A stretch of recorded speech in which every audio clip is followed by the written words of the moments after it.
Okay, we're going live. Okay. So I just want to make sure that everybody out there can see us, because I know, again, I was getting a lot of people reaching out saying that there was no link or no video. So I just want to make sure that that it's working. So let me just give it.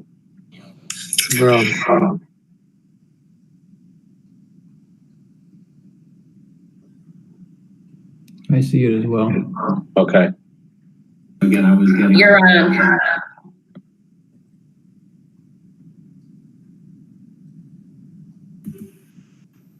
We're live. Okay. Okay. All right. Okay, good. Okay. Okay. Then at this time, we will call to order the meeting of the Suffern Central Board of Education for June 2nd, 2020. Let the record reflect that all board members are present. The time is 7:46. Executive session, as we have done during this pandemic. We have had executive prior to this, but I will read into the record our motion for executive. The chair will entertain a motion to go into executive session for the purposes of reviewing with the acting superintendent of schools and school attorney the matter of Dale versus Suffern Central School District, reviewing with the acting superintendent of schools, assistant superintendent of human resources, and school attorney the status of disciplinary proceedings regarding pedagogical employee 0602-2020A, reviewing with the acting superintendent of schools, assistant superintendent of human resources, and school attorney update on medical examination of pedagogical employee 0602-2020B, reviewing with the acting superintendent of schools and school attorney the matter of Douglas Adams First Board of Education of the Suffern Central School District, Shaw, Perelson, May, and Lambert, David Shaw, and Elizabeth Lekowski, reviewing with the acting superintendent of schools, assistant superintendent of human resources, and school attorney inequities in individual contracts, reviewing with the acting superintendent of schools, potential liabilities related, related to copying of district emails by board members, and discussing annual evaluation of acting superintendent of schools.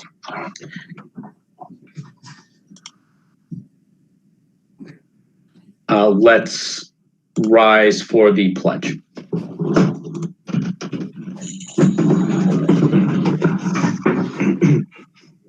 I pledge allegiance to the flag of the United States of America and to the republic for which it stands, one nation, under God, indivisible, with liberty and justice for all.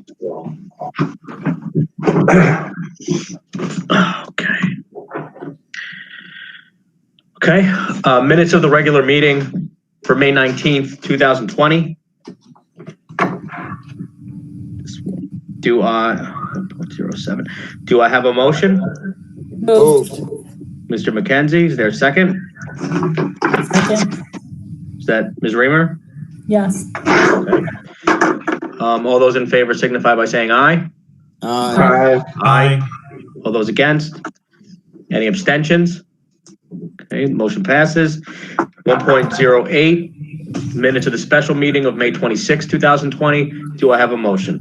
Moved. Mr. McKenzie, do I have a second? Second. Dr. Nick Pond. All those in favor signify by saying aye. Aye. Aye. All those against? Any abstentions? Motion passes. 1.09, virtual public hearing on the proposed budget. At this time, I will turn this over to Mr. Steve Shloika to present the public hearing. All right, Eric, when you're ready for me to present, let me know. You're ready.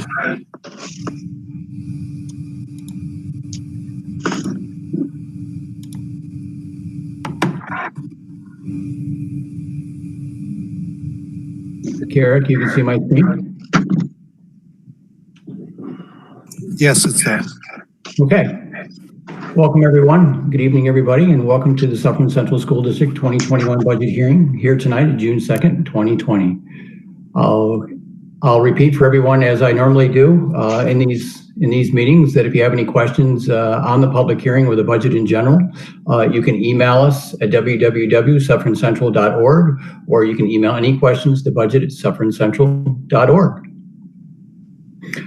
Our 2021 budget is a glance, as we now know, we have a tax levy increase that was voted on by the Board of Education of 1.25%. Steve, I'm sorry, I don't mean to interrupt. Under normal circumstances, and just because we're virtual, would this give an opportunity for the public to, if we had been at Hilburn having a regular meeting, would the public have an opportunity to speak on this tonight? Usually after my presentation, yes, if they so desired, yes, they would.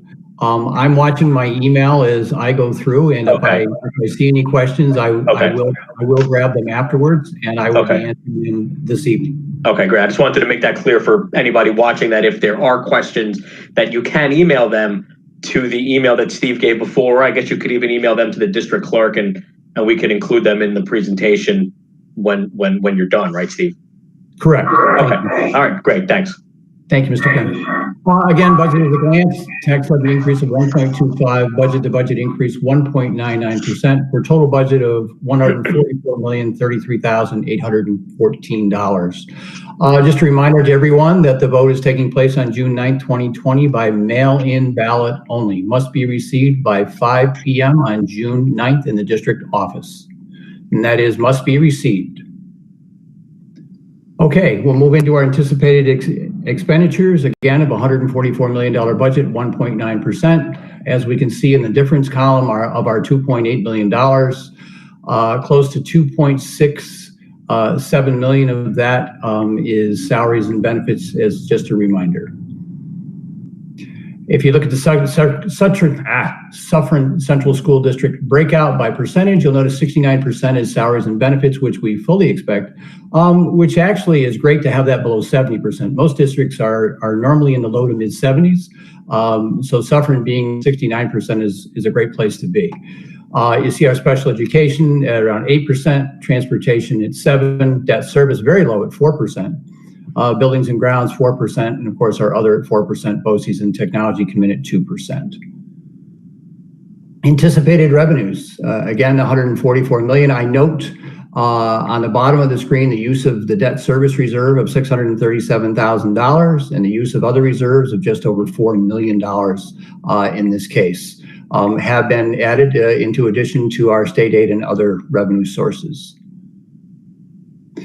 Again, in a percentage basis, our school taxes represent 78% of our anticipated revenues. Obviously, our combined wealth ratio for our district is higher than most in the state, so we don't enjoy as much state aid or federal aid as most districts. Reserve utilization, here's how we break out with our reserves for employee retirement, approximately $246,000, insurance, unemployment, benefits, our tax certiorari reserve, for a total of just over $4 million. And again, I note from the previous slide and on the next slide, as you'll see, the $637,000 from the debt service reserve. And just a reminder to you folks and the public on how we're going to use the debt service reserve payments. This was actually done a few years back. Great planning on your part of how to use these reserves and how to absorb a reduction actually in your state aid, in your building aid. Here is the total of our reserves as we planned in other presentations: our tax cert reserve, insurance, unemployment, benefits, employee retirement, teachers, debt service, and capital reserves, and what they're used for, and the anticipated balances as of the end of this school year at 6/30/2020. I always want to show you the breakdown too of instructional versus non-instructional and how the budget breaks out. Normally you're looking for a percentage of right around 50-50, and Suffern is actually a very good percentage of 55% being plowed into instruction, which is fantastic. Our program, our three-part budget, our administrative program and capital side. For those of you who don't know what administrative means or what these three things might mean, administrative expenses, for example, are Board of Education, central administration, finance, and legal expenditures. Program has anything to do with instruction and transportation for children. As you can see, 77% of our budget goes to that, which is, again, just a wonderful number. It's a very high number, which is very good. Capital is anything to do with the operation of our plants and maintenance, which means our buildings, our debt service, and transfers to any capital for debt. On the vote coming up, we have a proposition number 2 coming out for 3 items that we're looking at. We're looking for some lighting restoration and replacement, installation of a fire alarm upgrades, and renovate a few roofs on our middle school and the Sloatsburg Elementary School, not to exceed $2.8 million coming out of our reserves, not requiring any increase in the tax levy. Here's a picture of the roofs that we'll be replacing.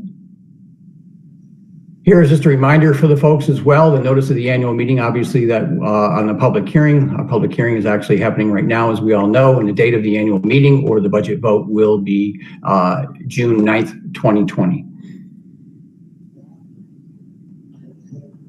I'll remind everybody here with Suffern Central ballot drop-off hours.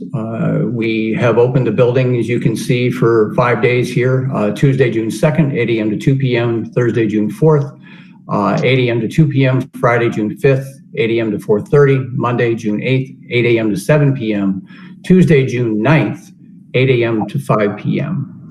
And I would remind everyone to please follow the proper protocol in filling out and returning the ballots. Again, for more information, it can be seen on sufferncencentral.org.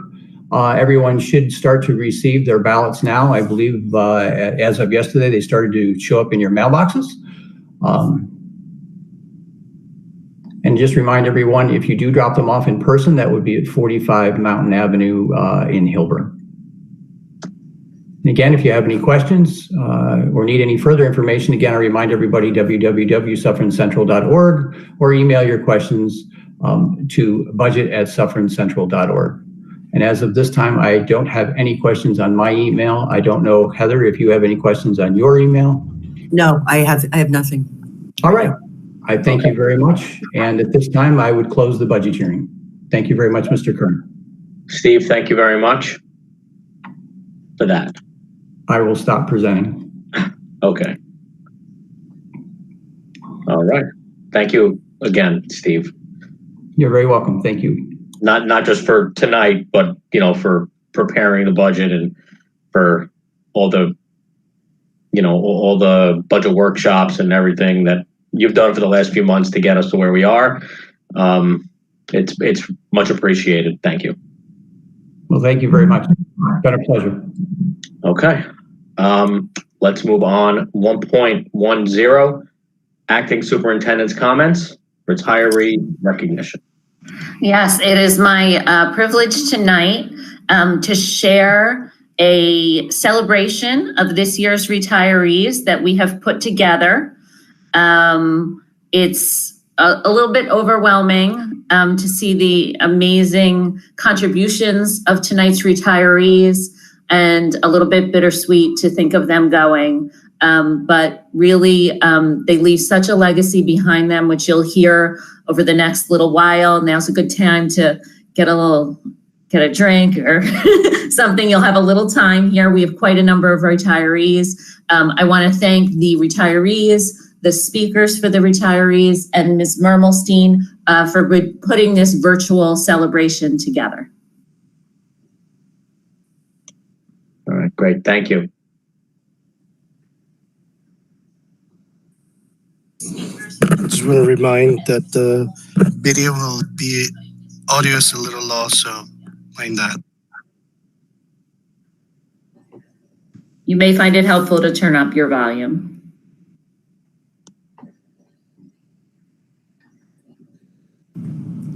my name is Teresa Isolde. I'm the Director of Business Operations here at Suffern Central, and I'm here to honor Martin Teardor. Martin has been an integral part of this district for a very long time, taking care of all the kids in their school lunch. He's a very quiet man, but he does an amazing job, and we're going to miss him in the business office. The big job he does is he hands out cake during all the birthdays, and that's going to be something we're going to have to find someone to do that job. But thank you, Martin. You've been an incredible worker for 15 years, and I don't know what we would have done without you. But we wish you a very, very happy retirement, and know that we'll all be thinking about you.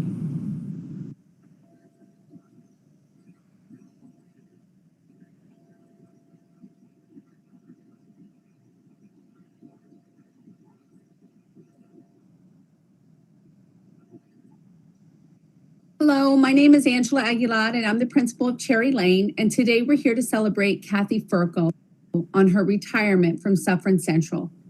Kate has been a part of our school district for 15 years as a special education teacher. She has worked throughout our district at RP Connor, Montebello, and Cherry Lane. And one of my first memories of working with Kate was in a 4th grade ICT classroom.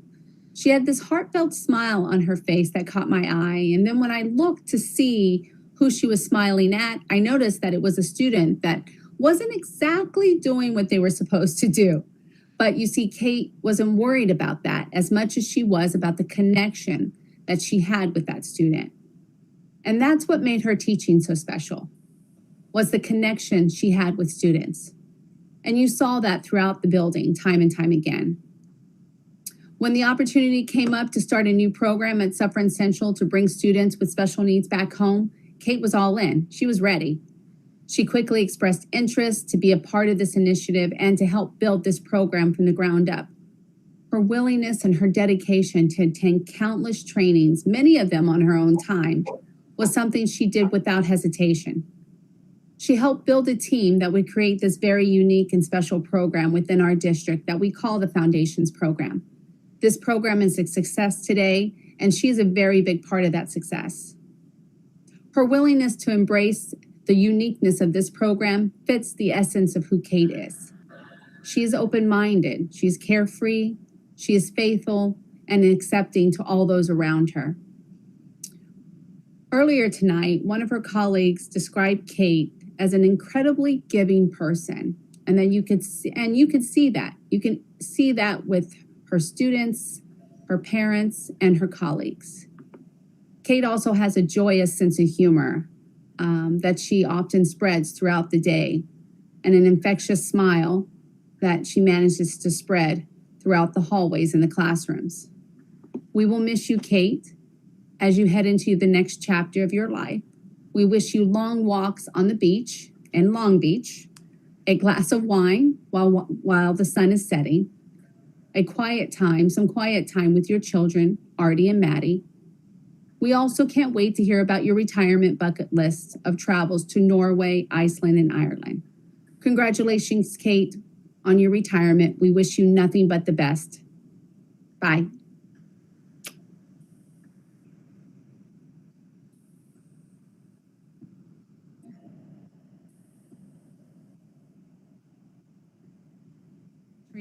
And today we're here to celebrate and honor Andrea Edwards on her retirement from Suffern Central.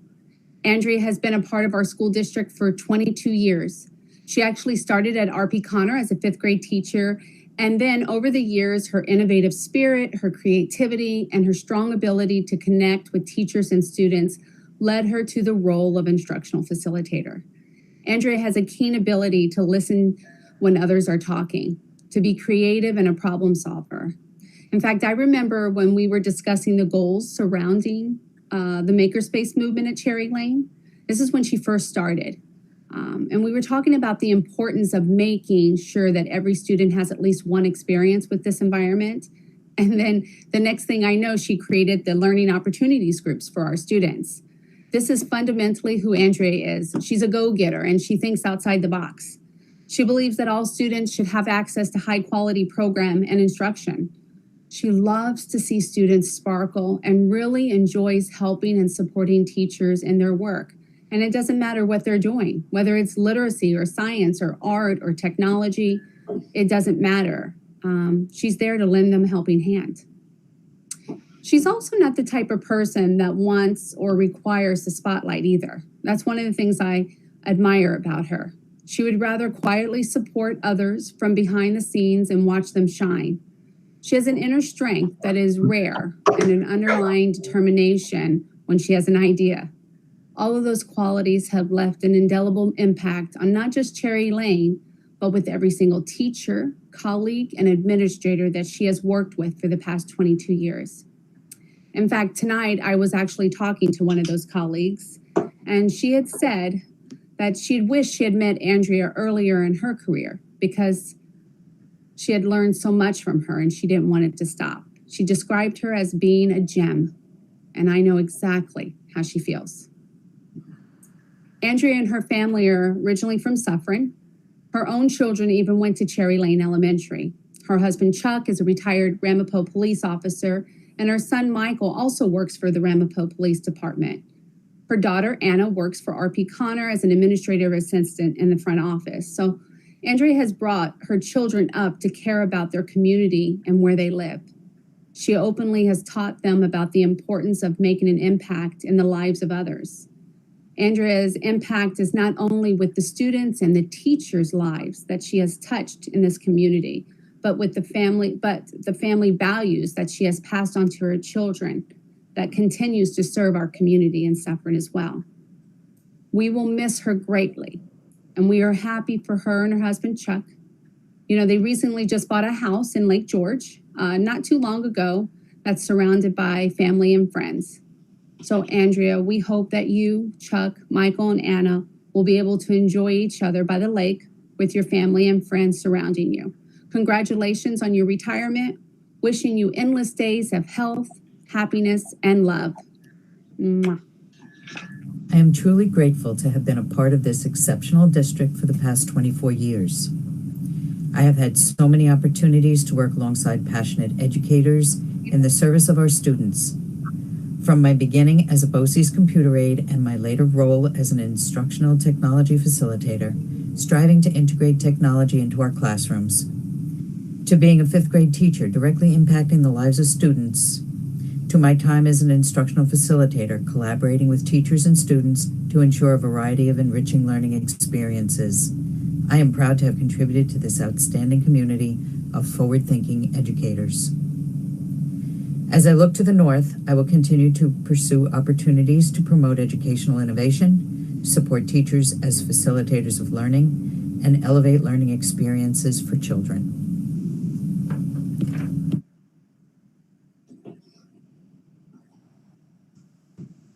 Good evening, everyone. This is Brian Fox, principal of Suffern Middle School, coming to you from my home. However, I have the Suffern Mounties in back of me. I want to congratulate all of our retirees this evening and wish them well in their retirement. It's quite an auspicious group of retirees this year. I know many of them, and they have had incredible and dedicated service to this district and are well deserving of your recognition. Our first retiree this evening is Gianna Mazzeo. Soon after graduating with a major in agricultural science in Italy, Gianna moved to the United States in her new country. She continued her studies and worked on receiving a certification in Italian and TESOL. At the same time, she was also continuing her studies and she was caring for her family. She taught Italian classes at an adult ed program, took on substitute teaching, and eventually began teaching in different districts before landing at Suffern Middle School. Gianna has been teaching Italian at Suffern Middle School for the past 15 years, and it's been an incredible run for her. She has fond memories of Arthur Avenue with the Italian Club and connecting with our students in Tuscany and Sicily, connecting our students with students in Tuscany and Sicily using virtual meetings, and of course an unforgettable trip to Italy with the Italian high school students. She's thankful for the support of her family, her husband Santi, and especially her children, her son Carmine and her daughter Marcella. They have shown her tremendous support as she took on her career while they were young adults and have helped her throughout, especially in the changing landscape of technology that she's had to adjust to recently. Gianna does have some future plans. She plans plans on spending a whole lot of time with the joy of her life, Santino, her grandson. And I'm sure she'll be teaching him Italian so he can speak just as fluently as she does. She plans on volunteering her time to worthy causes and catching up on a whole lot of reading, which many of our teachers can't do while they're teaching. Gianna, we will miss your smile and enthusiasm at SMS. You always had a wonderful grazie waiting for me and everyone at SMS. I'll miss your homemade limoncello as well. That's something I don't think I can get anywhere else. All the best to you and yours in the future. Ladies and gentlemen, Gianna Mazzeo, thank you for your service to Suffern Central School District. Good evening again, everyone. Our next retiree this evening is Myrene France. Myrene France is a teacher's aide here at Suffern Middle School. Myrene started her time in the district 20 years ago in Viola Elementary School. She was there for 6 years and was then sent on to Montebello Elementary School and was there for another 6 years. After 12 years of elementary, she was sent to Suffern Middle School. She was very nervous about it, but it turned out to be a terrific change for her. She absolutely loved the middle school and has made many friends while working at the middle school, but she's going to miss greatly after she retires. Myrene made a point of mentioning that she got to work with her sister-in-law, Florence Di-Stefano, who's one of our distinguished retired special education teachers from SMS. Of course, we all called her Flo. When Myrene came to the middle school, she found that very enjoyable that she got to work with her. She also got to work with her daughter Diane when her daughter Diane's student taught in our building for a while with Karen Minna.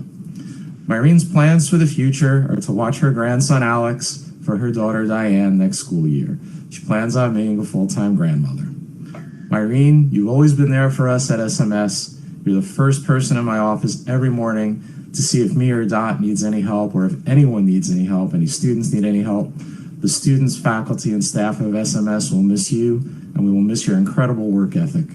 All the best to you and yours in the future, and enjoy watching your grandson. Thank you for your service, Myrene. It's my honor to bring up our next retiree for this evening, Elliot Kagan, school psychologist at Suffern Middle School. Elliot is a licensed school psychologist certified in both New York and New Jersey. He's maintained an active and busy professional life as a school psychologist for the Suffern Central School District, and he has a private practice in Rockland County as well. He has specialties in the evaluation and treatment of children and adults, and for 5 years, Dr. Kagan was an adjunct professor in the Mental Health School Counselor Graduate Program at LIU West Point. He has taught understanding human development, counseling theory and practice, and diagnostic tools for measurement. Prior to Suffern, and for 22 years, Dr. Kagan was director of center-based programs for the Herbert G. Birch Services in New York City. The driving force in all of Dr. Kagan's work is his desire to provide state-of-the-art psychological services within an interdisciplinary framework.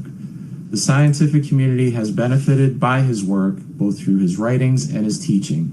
He's presented at so many different conferences, but just to highlight a few: the New York State Psychology Conference, a New York City conference entitled Addressing the Challenges of Autism, and the 11th Annual International Conference on AIDS in Vancouver. Dr. Kagan is currently consulting on a nationwide bullying prevention program with Tom Thielen, an expert in the field, and someone we've had at Suffern Middle School speak to our students about becoming victim-proof. Dr. Kagan is married to his amazing wife, Sally, and has 2 married children. His daughter, Rachel, and husband, Stephen, have 2 children, Joaquin and Gisela. Elliot and Sally's grandchildren live in the San Francisco Bay Area, and son Joshua and wife Cassia with their dog Lola. Elliot and Sally's granddog live in Alexandria, Virginia. Elliot and Sally love them all to pieces. Elliot has been a part of SMS for the past 17 years. It's hard to put into words what Elliot has meant to SMS and to the community. He's a mentor and confidant for so many of us. Honestly, when I needed someone to talk to, he was always tops on my list, and he was always there for me. And you know what? Keeping the school principal sane is a full-time job in itself. So Elliot's caring, mindful, and empathetic approach to caring for students and staff is what makes him very, very special for us. He's calm, thoughtful, and always operates with his students' best interests in mind. For me, I would describe Elliot using a word that my grandparents brought me up using, and that's the Yiddish word mensch. For those of you who aren't familiar with the term, it has come to mean several things over the year, but a mensch is a person who can be relied on to act with honor and integrity. But it also means so much more than that. It also suggests someone who's kind and considerate, who naturally works with a great sense of empathy for those around him. I could really go on and come up with many more adjectives to describe what Elliot means and has meant to Suffern Middle School and to the Suffern Central School District. But for now, let's just say he's a mensch in the best sense of the word. Elliot mentioned that it's been an absolute pleasure and truly a labor of love to provide services to the Suffern Central School District. He's always felt supported at every level of our district, which has allowed him to apply himself with passion and dedication to our students, families, and faculty. He believes there's no better group of colleagues than in the Suffern Central School District. His career has spanned 40 years, and of course, 17 of those have been with the district, and he shared with me that he believes those last 17 years have been a gift. Elliot will continue to remain professionally active based in Rockland County while seeing his family more often and exploring more of the world when life and conditions permit. Congratulations on a well-deserved retirement, Elliot. I hope you get to do more gardening. I hope you get to take care of your chickens. Can't wait to have some more of those eggs. All the best to you and Sally and your family in the future, and Suffern Middle School will miss you and will not be the same without you. Thank you for your service. Hi, I'm Dr. Kagan. I'd like to share some thoughts with you about my retirement. This is an incredible time for me.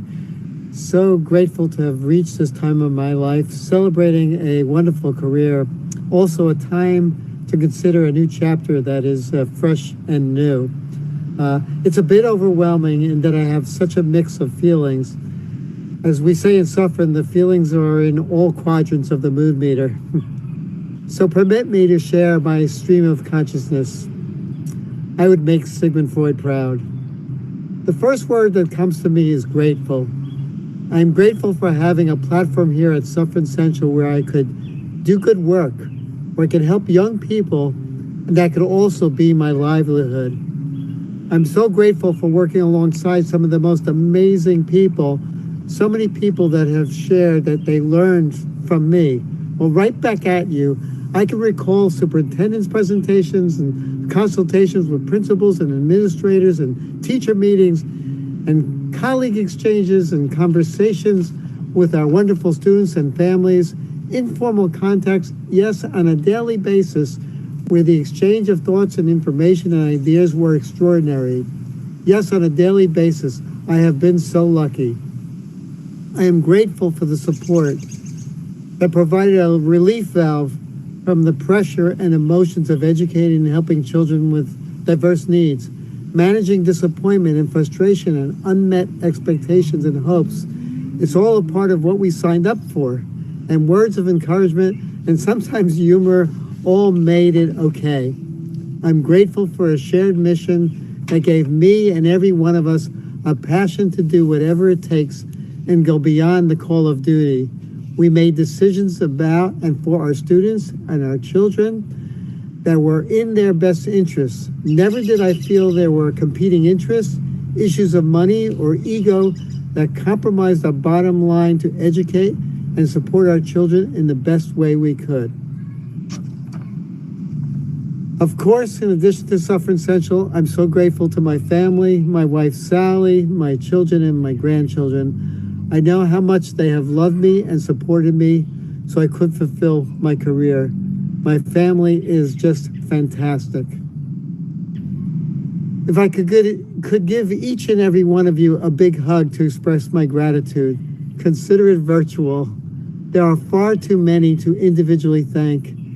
May everyone, faculty, students, and family alike, who are a part of Suffern Central District, live and enjoy and experience the gratitude that I have shared.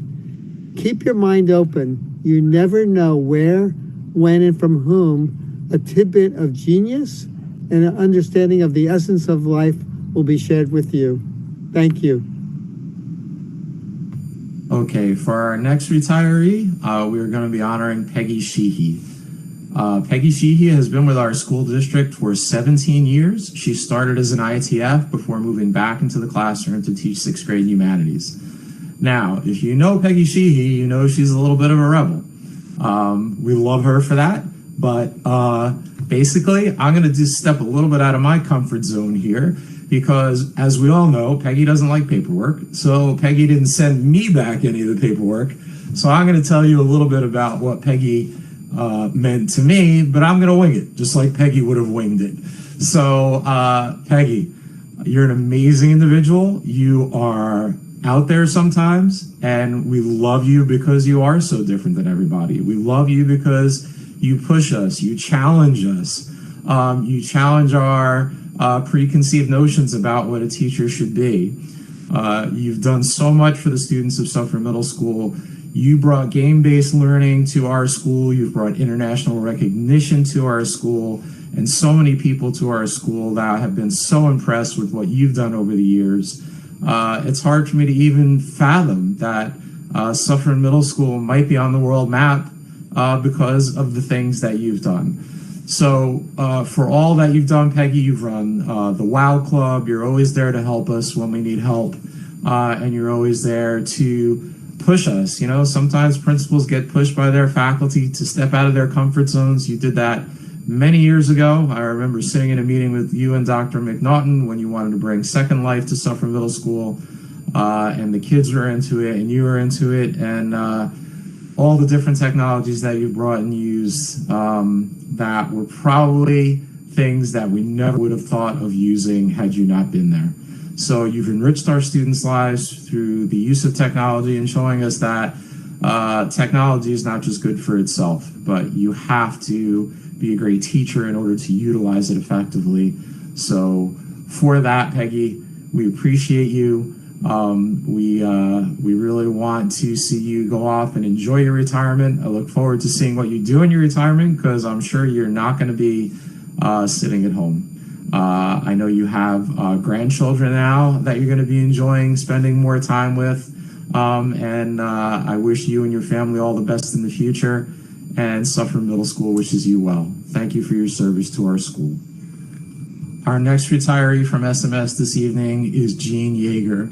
Although Jean hasn't been with us at SMS that long, she's become a really special and amazing part of our faculty. Jean takes care of some really incredible students, and her focus on those students has been second to none. She cares for them. She is part teacher's aide and part school mother for those students as well. Jean is always there when you need her. She came up to us in Suffern Middle School, and right from the first day, it was like she had been there for many, many years. When Jean got to us last year, she helped me put together, safety plans for her student. She helped me figure out the best ways to care for her student. And really, I couldn't have asked for more. As a principal, when you inherit somebody, you're always like, okay, I'm getting somebody else's person. But it really was fantastic to have Jean at our middle school, even if it was for a short time. Jean, we thank you for your many years of service to Suffern Middle School and to the Suffern Central School District, and we wish you well in the future. You and your family, we hope you have a wonderful, wonderful time in your retirement. So thank you very much for your service, and all the best to you.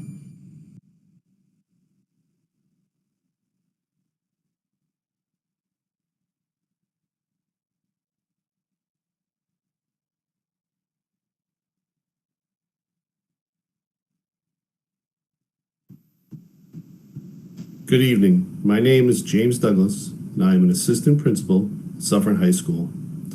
I would like to say a few words to honor Eileen Galvin, my former secretary, on her retirement from our district.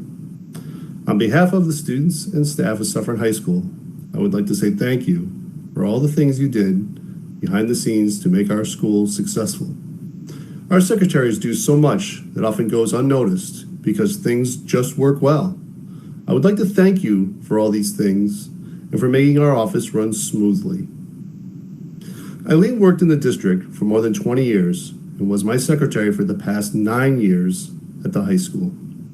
From the very first moment I met her, she was accommodating and helpful. Eileen's attention to detail was second to none, and she always took great pride in her work. She spearheaded the transition to Google for many of our documents in the office, handled the logistics of Regents exams with ease, and worked diligently with me to make sure all staff absences were covered with substitutes. Eileen's family is very important to her, and I know that the birth of her first grandchild played very heavily in her announcing her retirement last July. I know she will be able to have more time to enjoy all of the new memories with her granddaughter. Please join me in thanking Eileen for her service to the students and staff of Suffern High School. I wish her the best in retirement. Good evening. My name is Patrick Breen. I'm the principal of Suffern High School. Before I begin, I just want to congratulate all of our retirees throughout the district and congratulate you for your years of service to our students and families. It's my honor this evening to be recognizing 3 faculty members who have done an extraordinary job over their time here at the high school. I'd like to begin with Ms. Susan Fella, our school psychologist. Susan is retiring after 15 years of service to the students of the Suffern Central School District. Prior to coming to Suffern High School, Susan worked at Viola Elementary. And for those of you who may not know, the role of the school psychologist in any school is critical. They are oftentimes the one everyone turns to in a time of crisis for support, both students and adults. Their role has become even more important in the past years as schools shift toward cultivating and developing effective social and emotional programs for students and families. In working with Susan for the past 7 years, she's demonstrated tremendous professionalism and confidence in her ability to deal with any situation. I will miss your presence in our building, your commitment and dedication to our students, and the confidence you gave me as the principal, knowing that they were in such good hands. So thank you. On behalf of the entire faculty and staff of Suffern High School, I wish you a healthy and happy retirement, and I want to thank you for your years of service to our students. Congratulations, Ms. Susan Fella. Good evening. I've been employed by the Suffern Central School District for the last 15 years, and I have to say I generally enjoyed being a school psychologist here. It has been so rewarding working with many, many students and helping support their emotional needs and helping each child become their personal best. I'd like to thank all my administrators and chair people, past and present, for all the support and assistance they've given me over these years. I feel very fortunate to be a part of a clinical team in a district highly regarded such as ours, where the staff is caring, dedicated, and professional in educating our youth. But now it's time for me to retire, and I'm excited to do other things like sleep in late, travel when we're allowed to, and spend my time doing other things that I put off for the last 15 years. I want to wish you all the best as you continue to work hard in educating our students for the future. Thank you. The next faculty member I wish to recognize this evening is Ms. Susan Madigan. Susan is retiring after 17 years of service to the students of Suffern High School. Sue began her career with us in 2003, teaching mathematics, and prior to coming to Suffern High School, also worked as a math teacher at Albertus Magnus High School and in the East Ramapo School District. Sue was an exceptional math teacher, having taught just about every grade level, including university courses. Several years ago, when Common Core began rolling out, it was teachers like Susan Madigan who began modeling the way, adapting, and working tirelessly with her students so they could achieve. Besides her skills as a teacher, what I honestly believe our students and staff, myself included, will miss most about her is her compassion and genuine concern for all those around her. It was not uncommon for Susan to take time out of her day just to say hello and ask, "How are you today?" She not only did this with her students, but also with her colleagues, and yes, even me. At the end of the day, Susan loved to see her students succeed and work to the best of their ability. In addition to her work as a math teacher, Susan also advised and guided students in our science and technology research program known as STIR. Some of Sue's retirement plans include spending time with her growing family, her husband, children, and grandchildren, and lots of beach time in Long Island and Florida. Susan, on behalf of the faculty, staff, and administration of Suffern High School, I want to take this opportunity to congratulate you on an amazing career and wish you a happy and healthy retirement. Hi, good morning. I'm happy to retire at the end of the school year. I was proud to be part of the Suffern High School family.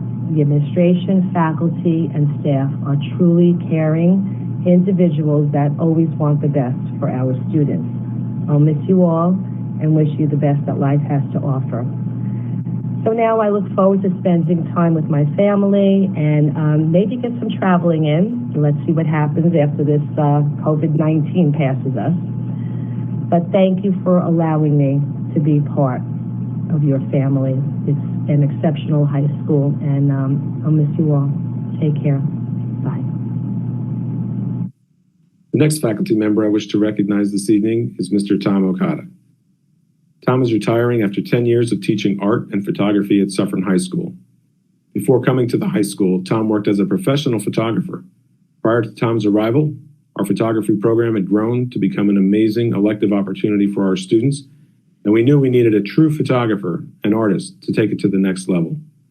As a teacher, Tom believes strongly in experiential learning and hands-on activities to inspire and cultivate the next generation of photographers. In addition to being a great teacher, Tom was also there with his camera, capturing some of the most important moments during the year. It goes without saying that our photography program has continued to grow and evolve under the direction of Tom Okada, and we're very grateful for that. I want to take this opportunity to congratulate you, Tom, and wish you a happy and healthy retirement, and come back and visit. And for all our retirees, congratulations again. Take care. Hi, I'm Tom Okada. Lee, Pat, James, Andrew, and Melissa, thank you for your leadership throughout the years. Your support has been tremendous. And Tracy, you've been more than a colleague, you've been a friend. You've made work at Suffern High School wonderful. I want to share two stories with you about the rewards of teaching for me that I've experienced. One is, there are three seniors who presented me with a book upon their graduation, and they wrote in the book interpretations on the photographs. I want you to take notice of this little person over here, because I'm going to read a little excerpt from here.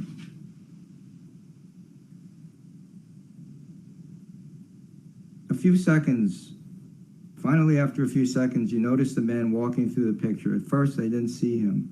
He almost blended right in, but now he's all I can see. This resonates with me a lot, and I have my own interpretation for it. Maybe you have your own. That's what photography is all about, being able to tell your story in your photographs, but what makes them special is when people can see their own separate story too. It says it all. Art is interpretive. The fact that I was able to reach these students and teach them to see that says it all to me that I reached my goal to go beyond the technique of photography, go beyond the printing of photography, and manage to get them to learn that they're artists with their own vision. Not all interactions is as wonderful. Some of them are fraught with angst and anger and frustration, but they could be just as equally rewarding. For instance, I had one student who was probably having a hard day, even though he was just not doing any work in my class. One day he got very disrespectful to me, and I had to straighten him out. But at the same time, I couldn't lose him as a student. I couldn't lose him as a person with a power struggle who's going to say, oh, you just don't like me anymore. So it's a tough balance we teachers learn to manage, to develop a person and to encourage a person, to teach them that life moves on. It doesn't stay stuck in an argument. Every opportunity presented to give them encouragement and a compliment, I took. Eventually, he produced a wonderful photograph. He produced several wonderful photographs, and I put one in one of the studio photo exhibitions that we had. And he was very proud of the fact that he made it into the show. And I let him know that he was in the show. After he graduated, he came to visit at one of the senior showcases, and I talked to him, and I said, I hope I wasn't too hard on you in my class. And he said, you know, Mr. Okada, you gave me exactly what I needed at that time in my life. I told him, I never gave up on you. And he said, I know that you never gave up on me, and it meant the world to me. This kind of reward is just unbelievable. This is what teaching is about. Having worked as a photographer before becoming a teacher, I gotta say that the rewards of teaching far outnumber the rewards I ever had in photography. It's been an honor to be a teacher. It's been an honor to work with you. Thank you very much. Good evening. My name is Teresa Ivy, and I'm honored to be speaking on behalf of Brian Fox, Suffern Middle School principal. When I was a little girl, I used to read The Monster at the End of This Book, which is a story told from the perspective of Grover from Sesame Street.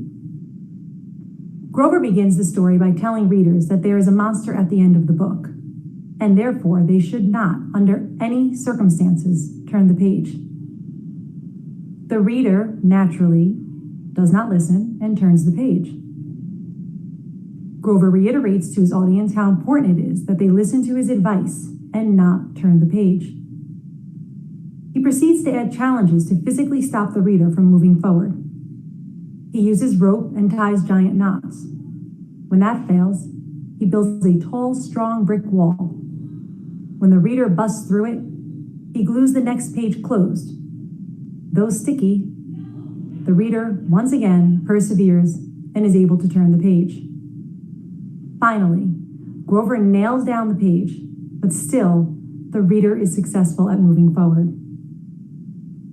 In this metaphor, Brian, you are the reader, and the Suffern Central School community, specifically the family that is Suffern Middle School, and those of us who are fortunate enough to call you friend, are Grover, asking kindly, pleading, please, do not turn the page. And why wouldn't we? You are a Suffern Central icon. Your quiet presence has always reflected your humble and courageous leadership style, listening and empowering others to grow continuously. Your legacy will remain because you are a man who embodies integrity. According to Brian Tracy, integrity is the most valuable and respectable quality of leadership. Your decisions, words, and actions reflect all that you value: family, loyalty, teamwork, communication, and empathy. The ripple effect you have created as a result of your character extends far beyond Suffern Central.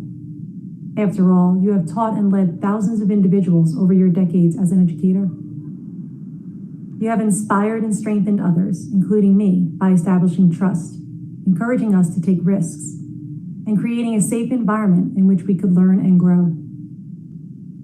You have set the standard high when it comes to treating others with kindness and compassion. These are the qualities people will talk about when your name is referenced for years to come. They are rooted in all of us, and that is truly something to celebrate. Did you know that the retirement word is just a fancy word for graduation? It's really not, but just work with me here. Brian, this is the graduation of all graduations. And you deserve the most rewarding experiences filled with happiness and health. It is time to trade in hectic days and room temperature coffee on an empty stomach for calm days in your kitchen, cooking up 5-star culinary dishes. It's time to stop reading emails and start reading nonfiction books about different historical events for pleasure. You will no longer hear the phys ed whistles blowing from your office, but instead listen to the noise from crowds at Rangers games. Your quick walks with dogs can be replaced with long strolls, afternoon naps, and likely home-cooked meals for them as well. Your visits with your mom, dad, and nephew can become more frequent. Passing Joey on his way to and from work and Max to and from school can be replaced with more meaningful sit-down conversations and, most importantly by far, sharing all of your moments and creating remarkable memories with the love of your life and best friend, Dahlia. Until now, Grover's fear about a monster being at the end of the book and creating obstacles to stop the reader from turning the page is the best way I have been able to describe the absence your retirement will bring to Suffern Central and to me. You have been a boss, colleague, and mentor to me for almost 20 years. But what I am most proud of is our friendship, and nothing will change that. In fact, I am confidently saying that I know all of the relationships you have built will last, and there is nothing for any of us to fear. So instead of tying crazy knots, building a brick wall, gluing pages together, or nailing them shut, it's time to turn this last page in this book so you may begin your next one. Congratulations on a well-deserved retirement, Brian. And on behalf of the Suffern Central community, thank you for making a difference in all of our lives. I hope you have a wonderful evening, and I really look forward to celebrating with you and all of your colleagues and family very soon. Thank you. I appreciate being given the opportunity to speak for a few minutes this evening. First, I want to congratulate my fellow retirees. I am honored to be in your company as a retiree in 2020, and I wish you all well on this next phase of your life. The opportunities which this district has provided me to grow as a professional have been amazing. Going from teacher to building administrator, from AVID conferences in San Diego to being a bridge delegate for the College Board in China. There are so many moments that change your life and your career path, but the day that Dr. McNaughton called me back in my office at Suffern High School in 2004 was certainly one of those moments. He said, "Brian, I want you at the middle school." Personally, I thought he was nuts, but I did go to SMS, and as they say, the rest is history. And the first thing I learned about SMS, the faculty and staff there then and now are amazing. And over the years, we've accomplished so much together. Teachers, custodians, secretaries, cafeteria workers, teacher aides, anyone that worked in our building. I'm so thankful for your support and the faith you put in me over the years. Your efforts in educating our children are second to none, and keeping our school operating are second to none. And these last few months have proven that in so many ways. I'll forever be grateful that you accepted me as part of your SMS family, and as we always say at SMS, family first. Thank you to the Suffern Central School Board of Education for your support, to my central office administrators and their staff for your support over the years, and thank you to Superintendent Weber for everything you've done for me and for SMS over the years as well. The assistant principals I've had the honor to work with and call part of my team over the years are very special people to me. Thank you so much, Teresa Ivy, Angela Aguilar, Danielle Castaldo, Melissa Monaco, Sybil Jeffs, and yes, Christine Druss, who worked with us for a year as a principal on special assignment at SMS. It's been my privilege to call you my colleagues and so much more. I've always said that I always hire people far more intelligent than myself. These are the people that know your mind and your heart. I couldn't have asked for a better group of people to call my teammates because you were never my subordinates. We were always a team. I owe thanks to my family, my mother Lucy and my father Larry, who instilled a strong work ethic and sense of empathy in me from a young age, growing up in the Bronx. My two sons, Joseph and Max, who had to put up with their father being a school principal during their school years. But most of all, my wife Dahlia, who's been putting up with me for the better part of 30 years, married for nearly 27 of those now. Thank you for always being there for me in those times I needed you the most. Lastly, I'm wearing this shirt tonight because for me it symbolizes my feelings about Suffern Central. The S here over my heart means Suffern will forever be in my heart, and I wear the fox on my sleeve as part of the Suffern community. I'll be a proud Mountie forever. Thank you so much for this time, and all the best to everyone in the future. Thank you.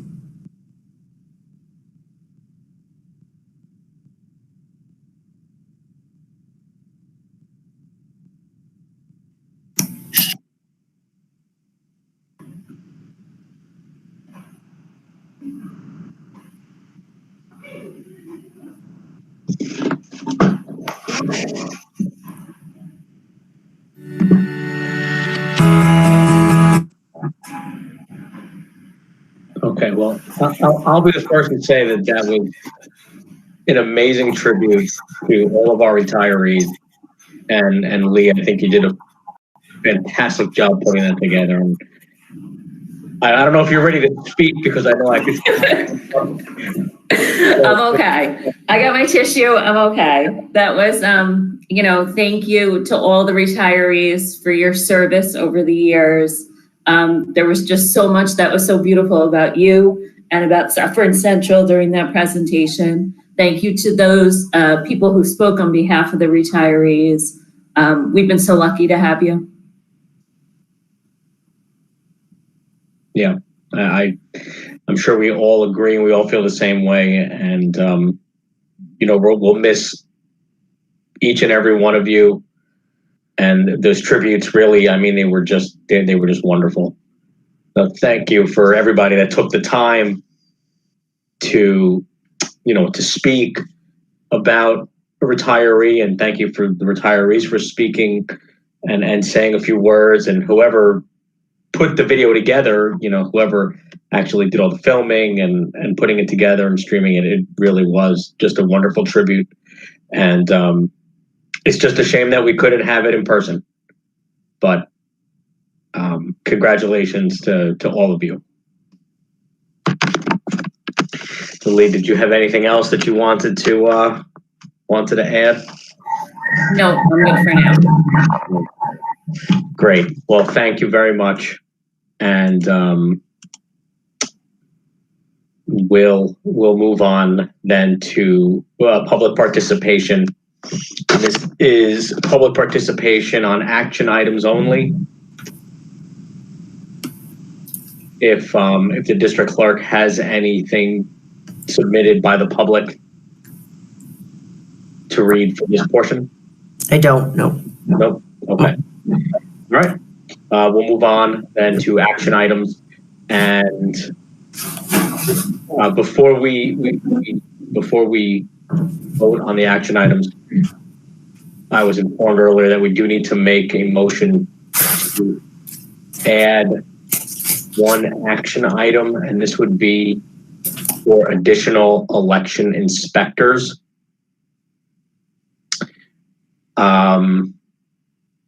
So I will make a motion to amend the action items.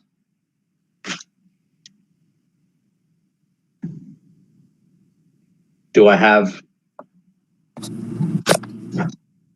Moved. Okay. Second. Okay. I'm going to now, I'll read the action item, and I'll read what it is, and then we can be, and what we would do, I guess, is designate this as action item 2.12. So this would be for additional election inspectors. Whereas the Board of Education of the Suffern Central School District, Rockland County, New York, has called an annual district meeting of the registered voters of said school district to be held on the 9th day of June, 2020. And whereas it is now desired to provide for the appointment of additional election inspectors for said annual district meeting, now therefore be it resolved by the Board of Education of the Suffern Central School District, Rockland County, New York, as follows. In the event that the elections clerk determines that additional election inspectors are needed at one or more polling places for the district vote on June 9th, 2020, the elections clerk shall have the authority to appoint any such individuals to serve as election inspectors at the same rate of compensation as previously approved by the Board of Education. This authority shall expire on Tuesday, June 16th, 2020 at 11:59 p.m.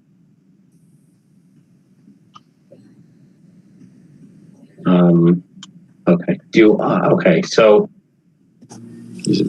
all those in favor of adding an additional election inspector as action item 2.12, signify by saying aye.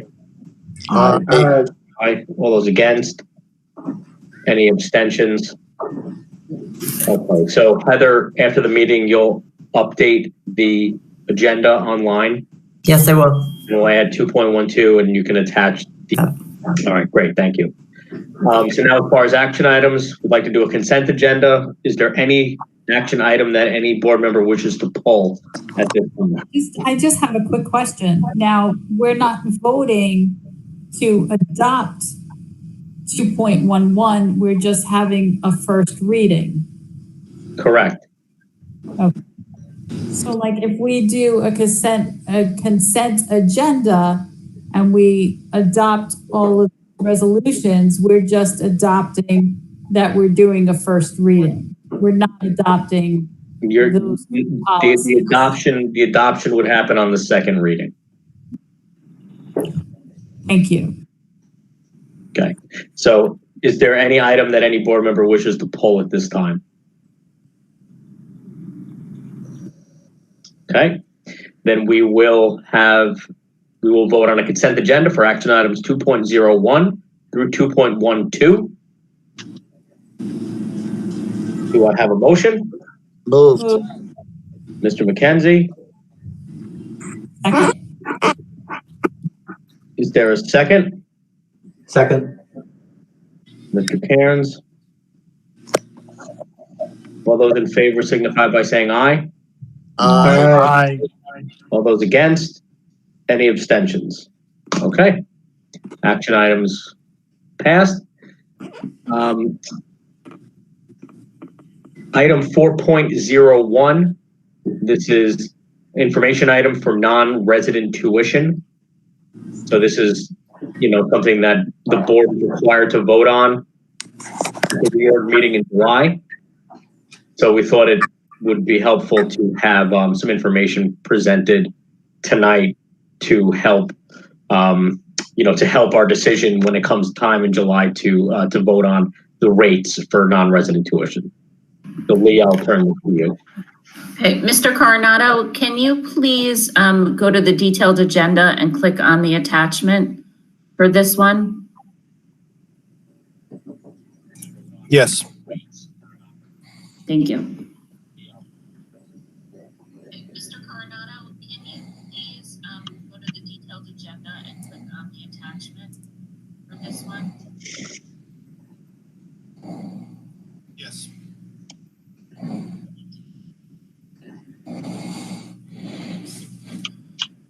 Okay.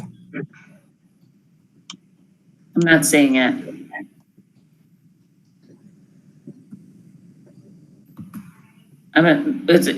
Can you open up that attachment where it says non-resident tuition? There we go. Beautiful. And maybe just scroll down. Yeah, great. Thank you. So this is for the board members. We've had conversations and there's been, comments sporadically about non-resident tuition. So we've put together with Mr. Schleicher, Mr. Martone's help, kind of a picture of our current non-resident tuition. The idea is that we can get the information today, talk about it at our next meeting if needed, and then that way you'll have all the information you need to vote on it in July. So currently, in 2019, so just for a little bit of history, we have been admitting non-resident tuition students for we're probably in, I guess, our 4th year now. So this is fairly new.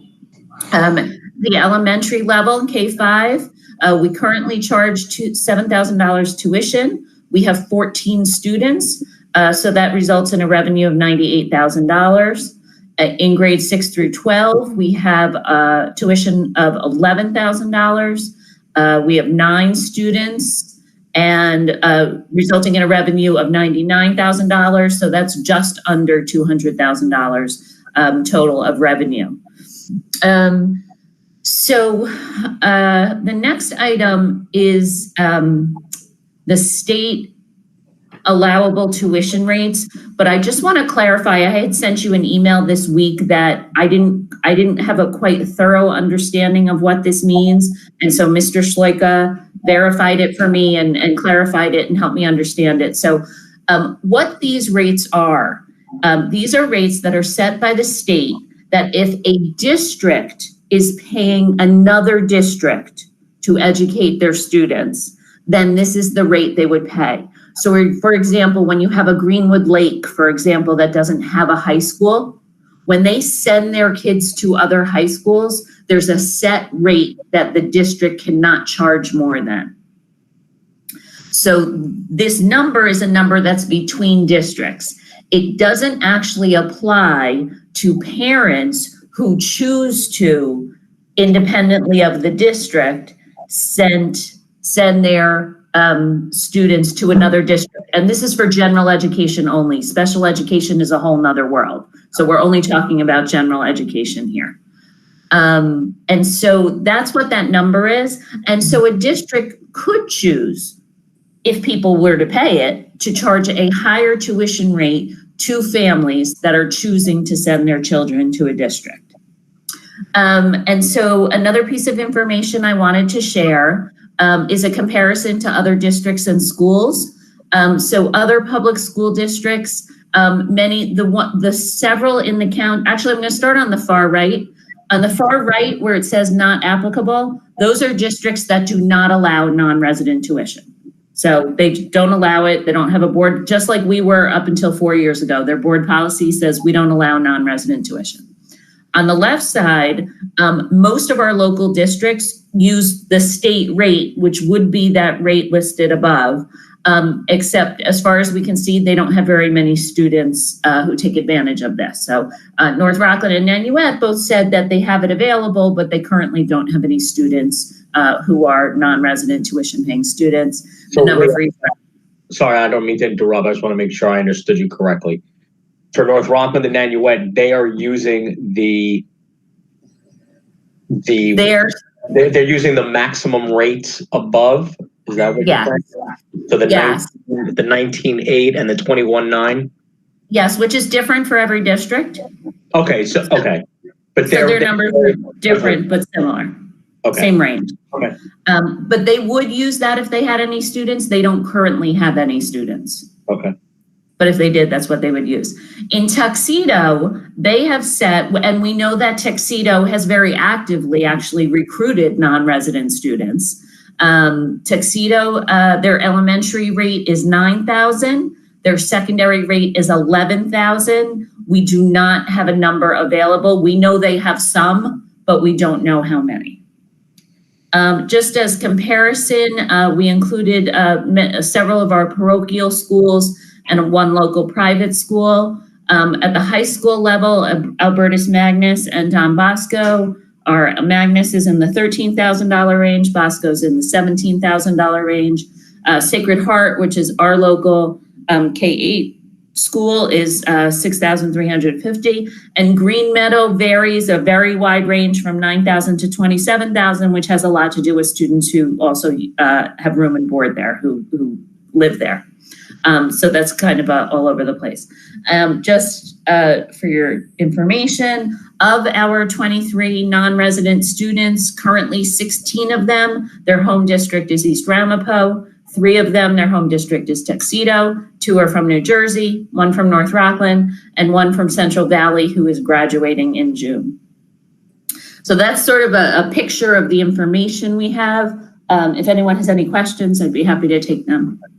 All right, great. I think the information presented is very helpful and helps put where we are in some, in some type of perspective. Does anybody have questions directly related to these numbers? Yeah, I do, Matt. Okay. Lee, those tuition numbers, the 7,000 and 11,000, those are yearly tuitions. Correct. Okay. And do you happen to know or can get the information what the trend has been in the last 4 years? Like where it started and have we raised incrementally or? I think actually we started a little higher and then we lowered. We lowered them to be competitive with at the time specifically the parochial schools. Okay. Is there a way to get those numbers by sent out to us, or I'm just curious year by year? I could. I don't think they've changed too much in the last couple of years. I would say they've been the same at least 2 or 3 years. Yeah. My recollection is that they've been 7 and 11. My recollection is this is the second year that they've been at that rate. And and then possibly have come down, right? That's what Lee was saying. I think they came down from the first year. I think they came down from that. Come down from where we started. Gotcha. Okay. Thank you. Hey, Ms. Weber, how many of these students were previously Suffern Central kids that moved out of district and still wanted to attend Suffern schools? I'm not aware of any, Mr. Matone. I don't know if you're aware of any.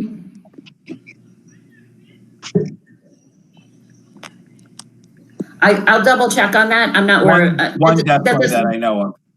Okay, so there's one definitely that was a Suffern student who moved out. Okay. So, Mrs. Weber, the question is, how much does it cost to educate a student in the Suffern Central School District? I believe the figure is $26,000. Yes, but that's misleading in this case. So for example, and I'm going to use an elementary example. So when we have an elementary class that has 19 kids in it, and we put a 20th kid in it who is a non-resident student, it doesn't cost us any more money to educate that child. Because we're already paying for the teacher, we're already paying for everything for that child. So it sort of depends on the situation. So yes, we have a very high average spending per student, but that's not how much each of these students cost to educate. Does that make some sense there? Yeah. So in other words, the Suffern taxpayer is basically funding $26,000. So what I would like to do then is move, okay, say for example to Tuxedo, and then basically send my children, if I had them now, okay, to Suffern, and I would be paying $7,000 for elementary and $11,000 for the high school. Well, it's more like what an average household is paying. So the average household is not paying $26,000 in school tax. I understand what you're asking, but some of that $26,000 is actually getting paid by the state through state taxes. So the state funds some of that, because the state does fund for school tax, for the school budget.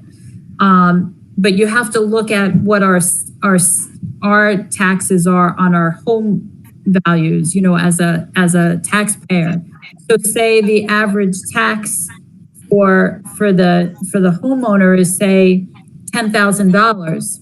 So if I have a child who's from K to 5 and I'm paying $10,000 to send my one child to school and somebody else is paying $7,000, or if the average homeowner is paying $15,000 and we have one child in a home, we're paying say $11,000 a year. I mean, we're paying $15,000 a year to send our one child, and somebody else is living in Mahwah and they're paying $11,000 to send their child. I think that the maximum state allowable tuition rates between districts is too high, but I think that what we're charging is too low.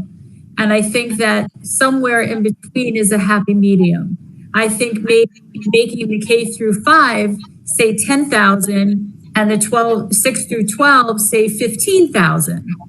And making it so that it's at least bearable for our taxpayers within our school district, making it bearable for people who are living outside of the district to say, hey, you know what? I'm paying more to live outside of the district to send my kid to Suffern Central. Maybe I should buy a little house in Suffern Central so that I could send my kids to the Suffern Central school districts.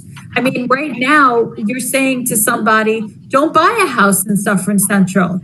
Just buy a house somewhere close to Suffern Central, and you could send your child to Suffern Central cheaper than paying the tax.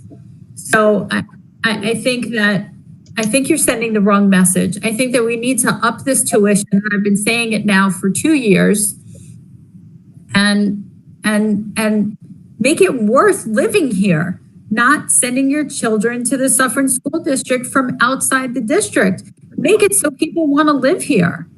So we don't have to have this conversation right now about the actual rate, and the purpose of this, and I'm not trying to shut anybody down, but the purpose was to present the information tonight so that we have some time to really digest it and formulate some ideas and some thoughts. And then on the 16th, put it down as a discussion item so that we can, as a board, really go through and decide on the numbers that we want to set forth when we have what would be the next meeting, which would be the reorg meeting when we set the rates. So again, I'm not trying to shut the conversation down, but I just want to put it out there that, we can take some time to step back and think about this individually and then come back at the next meeting and have Absolutely.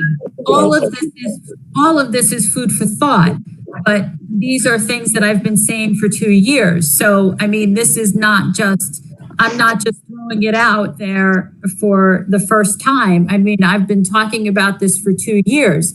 And also you're comparing these things, except for the Green Meadows School, which is maybe, I don't know, is Green Meadow a religious school at all? Like a Christian? No. It's private.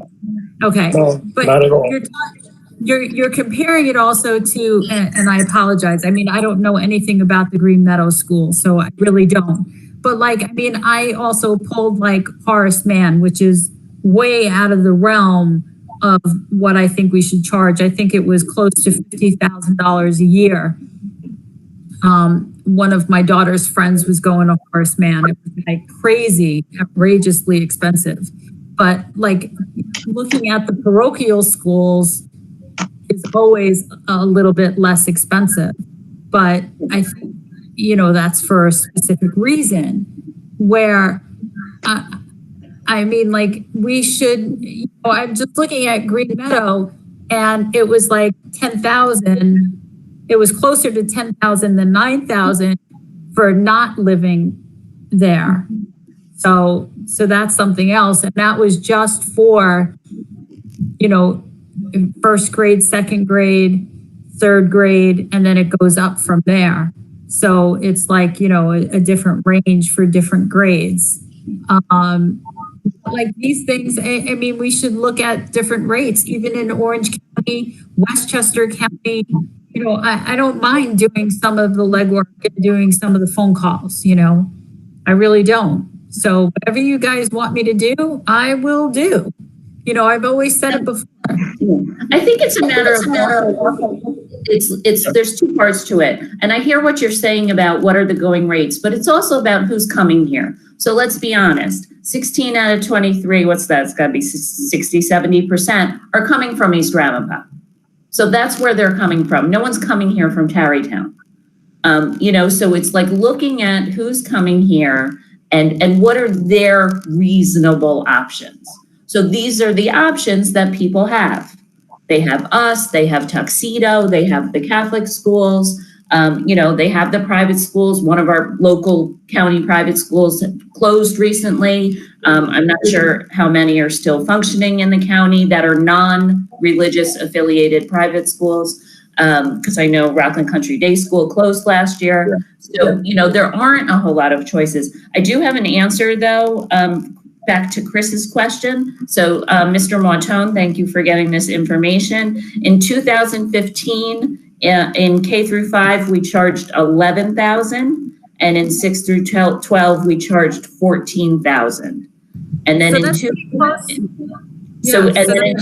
2017, we lowered it. So those were the numbers. Right. So that was for 2015, for the 15-16 and 16-17 school years was 11-14. Correct. And then 17-18, 18-19, and 19-20 were 7 and 11. Right. What were do you know what the numbers were in terms of students? I'll find out exactly what they were, but I know they were smaller because they were the first 2 years we did it. So I'm going to say, I remember not more. The first year there was only 4 or 5. And the second year, I'm going to say I'd be surprised if it was over 10. Yeah, I mean, right now we have 23, and I don't think in the 5 years we've been doing this, I don't think we've ever even hit 30. Yeah, no, this is the most we've ever had by far. We were in the 12 to 18 range for a couple of years, and then this might be the first year we're over 20. Do we attribute the growth to the reduction in price? I don't know how much of it is the reduction of price versus more people know about the option. Right. I couldn't tell you which one of those it is. Right. Do we Probably a bit of both. Do we conduct some sort of exit type interview, like with the students and their parents, regarding like how was the price, what was your child's experience, things of that nature? Just so we could get, I mean, it's just a way to get feedback and try to find out how well this program is working and if it's worthwhile. So a couple thoughts on that. I know I think this year's graduating student is the first student we've had graduate as a non-resident student. And I don't know, Mr. Martone, that you've been here long enough to know if we have people who were tuition paying in the past and then chose not to continue. I know we haven't had anyone yet this year say that. There was one other point you raised, Mr. McKenzie, that I wanted to follow up on. I don't remember it now. I can get that information, try to map the kids from year to year and see. I'm just saying in terms of, if somebody does leave the program, be it for whatever reason, graduation or otherwise, what was their reason for leaving the program if they left before graduation? Was it too much of a financial strain? Was it the lack of, education they were getting out of the program? Was it some sort of course that they were taking that they didn't like? Things like that, just to get feedback, that's all. Or did they just move? Well, if they were out of district, it wouldn't matter if they moved. But if they moved far away. Yeah, if they moved to like another. Because the one thing we don't do is we don't provide any transportation for these non-resident students. Right. So their parents have to transport them. Right. I think it's important to try to get that information from people to try to find out, regardless of the reason for exiting. We should try to glean some sort of information from it. I find it interesting that Clarkstown, South Orangetown, both are very excellent school systems, and yet they're not participating in a program like this. I'd like to know, really, the bottom line is it really fiscally responsible for us to run a program like this, or is it in the long run costing us money? I think that's a valid question, and I think what the question really becomes is,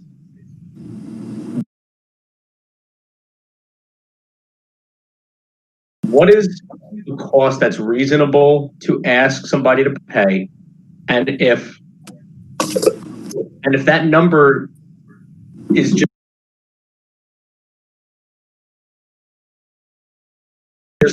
not high enough for the district, then do we even offer the program? Right. Period. So. Well, my gut feeling about it is that it would be worth it. I mean, because you're having these extra students, and if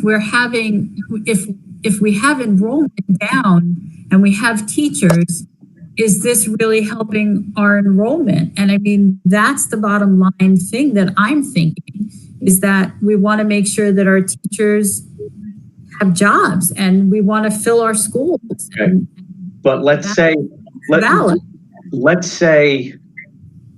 that people aren't going to, and again, I mean, I have no data for this, but let's just be hypothetical for a minute and say that people aren't going to pay more than $13,000 for 6 through 12, and that would have to be our cap. Is it in the district's best interest to have 9 or 10 students attend our schools for a total revenue of $140,000? I don't know. I don't know. Better than a toothache. I'd rather have $140,000 than nothing. Well, that's how I feel. But to Don's point, is it actually costing us more and I don't have that answer right now, but these are the things we need to think about. These are the things that we need to try to get a little more information on and have have the real discussion at the meeting on the 16th so that we can decide what we want to do. Well, let me ask this. I mean, maybe Lee, maybe you know this. Do we get money from the state of New York from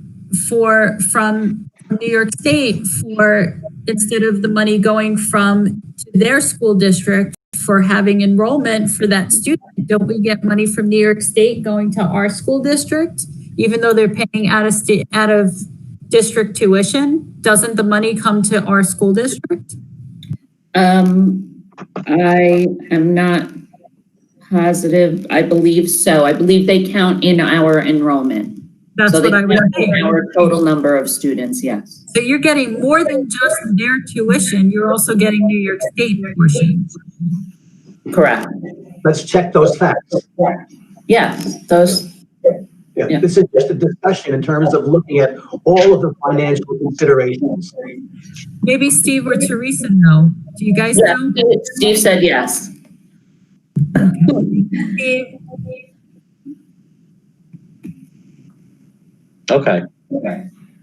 So is there anything else that we need to that we want to say at this point, or are we comfortable with the information presented and we can kind of move on with tonight's meeting, and we'll have a discussion item about this on the 16th. I would ask that if you have other questions that come to you, that if you please send them to me before the 16th so that we can have answers for you on the 16th. Yeah. Okay. I appreciate everything that you put together, Lisa. Lee, I really do. I mean, especially since this has always been like a thorn in my side, and having you put this out there and creating this and making it as a discussion item, like I just want to virtually hug and kiss you. Like I swear, like I just want to, I really do. Like, and I just want to say kudos and thank you so much for doing this and putting it out there. So thank you, really. You're welcome. So everybody out there in the virtual world hears me. I think that this is great.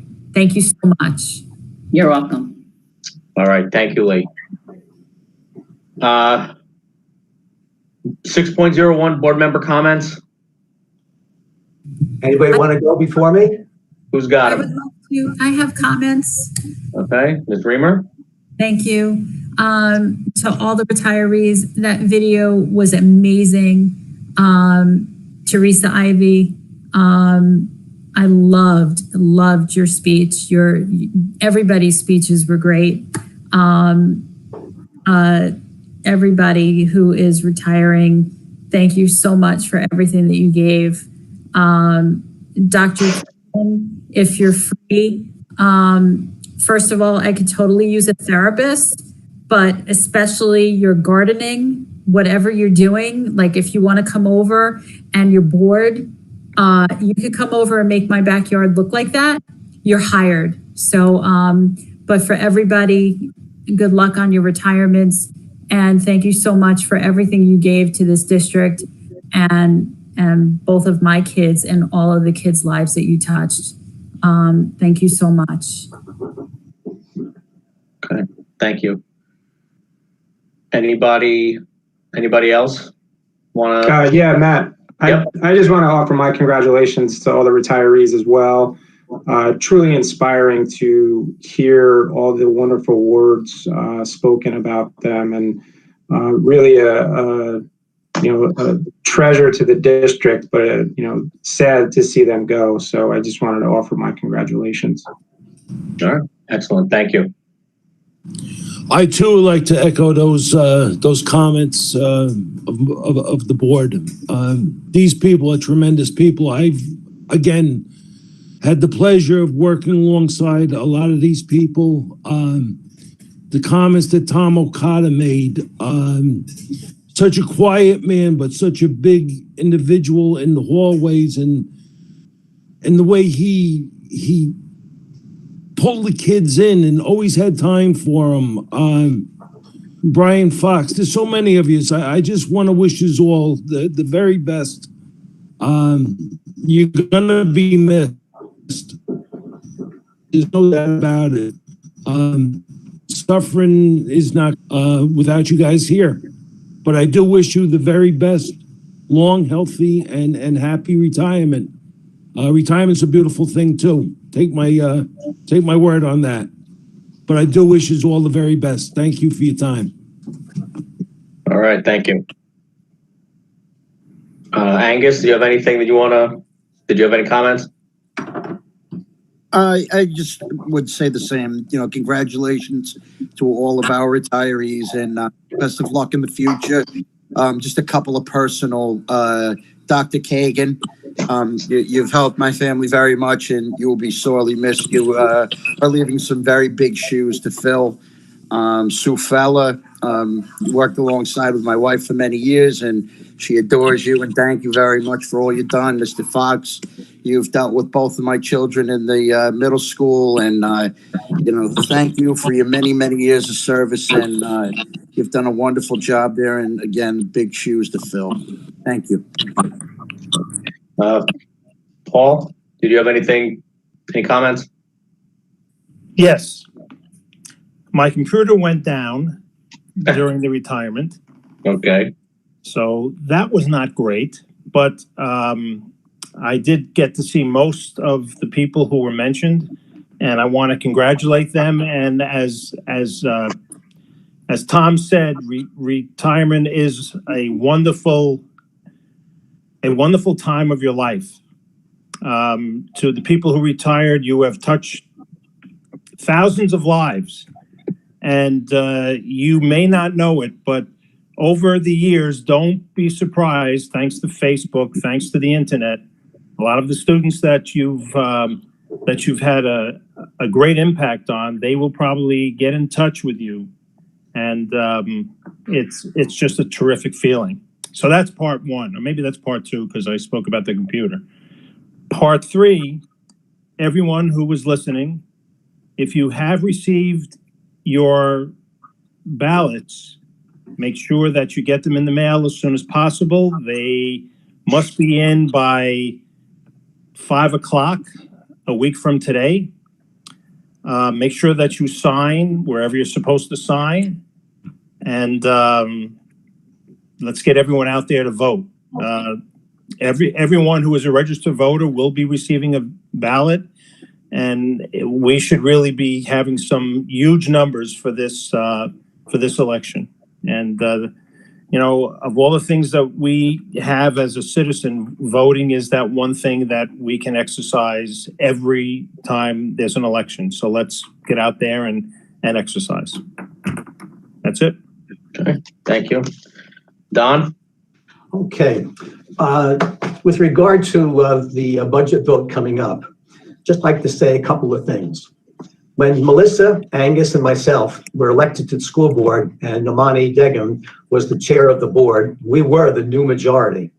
However, trying to show unity and working with 3 minority board members, 6 board members compromised by agreeing to a compromised school budget with a tax levy of 1%. Tom Donnelly wanted a 2% increase and voted no on the budget.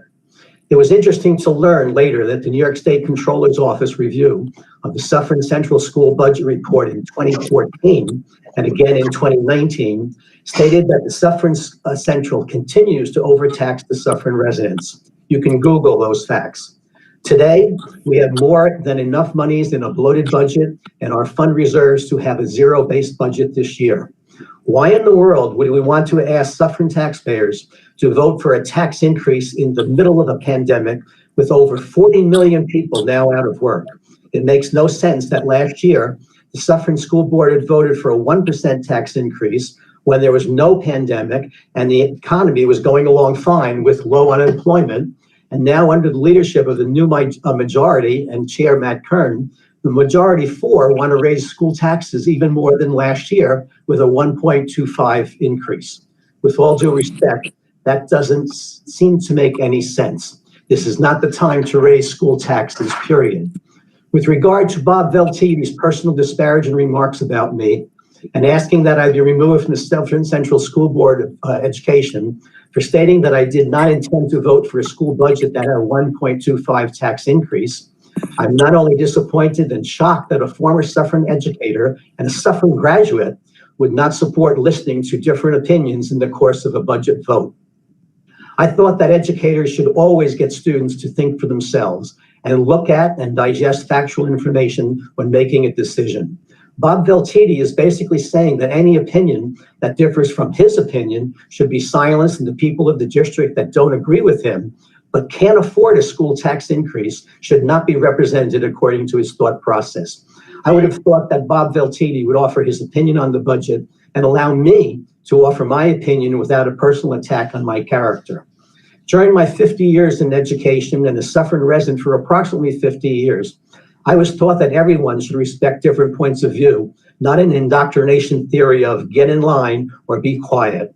It's a shame, Bob, that you, as a former educator in Suffern, do not have any empathy for the people that do not have been blessed with the financial fortune as you have.